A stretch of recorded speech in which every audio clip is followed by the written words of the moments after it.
frère et ma sœur. La fuite des cerveaux qui a eu lieu en Afrique au cours des 400 dernières années doit être inversée. Il n'y a pas deux façons de le faire.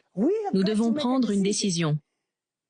En tant qu'enfants de l'Afrique, nous devons comprendre l'Afrique. Nous devons comprendre les problèmes qui font que cet arbre de vie qu'est l'Afrique souffre à tel point qu'il s'agit des problèmes au-dessus et en dessous de la racine de cet arbre. Permettez-moi de les résumer, car il est important que nous les comprenions. Parce que lorsque nous comprendrons pleinement ce qui se passe en Afrique, nous cesserons de courir après des objets brillants, distraits par des leurres. Pendant que les véritables problèmes se trouvent dans la direction opposée. 1. Le leadership. 2. La corruption. 3. Un accès insuffisant aux soins de santé. Un système éducatif défaillant. Une infrastructure déficiente. Des problèmes de conception au-dessus du sol. Ce sont les fleurs, les fruits, les feuilles et les branches. Si nous permettons, ou plutôt, si nous nous permettons de nous concentrer uniquement sur les problèmes au-dessus du sol et d'ignorer totalement les problèmes en dessous du sol, qui sont encore une fois liés à l'esprit, je parle ici de l'héritage du colonialisme et de l'esclavage.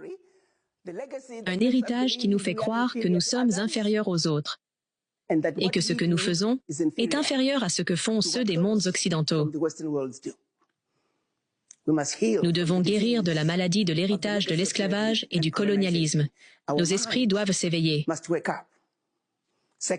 Deuxièmement, la conférence de Berlin. Et ce que cela a signifié lorsqu'ils ont divisé l'Afrique en 10 économies. La Chine ne peut pas entrer dans le même ring de boxe que les États-Unis. Peut-elle entrer dans le même ring avec la République centrafricaine? Cela n'a tout simplement pas de sens. Tout cela faisait partie du plan. Ensuite, les colonisateurs qui n'ont jamais quitté notre Afrique. Ils continuent de contrôler les économies de tous les pays africains jusqu'à aujourd'hui. Et tant que l'Africain n'a pas le contrôle de ses propres économies, rien de ce que nous voulons faire ne nous donnera l'Afrique dont nous avons besoin, cette Afrique durable que nous souhaitons. Nous devons posséder les usines qui fabriquent nos tissus. Nous devons posséder et construire les usines qui fabriquent les briques dont nous avons besoin pour construire nos maisons. Nous devons construire nos propres usines. Nous devons construire nos propres aéroports. Nous devons construire et posséder les lignes de chemin de fer et les trains. La fabrication est la clé.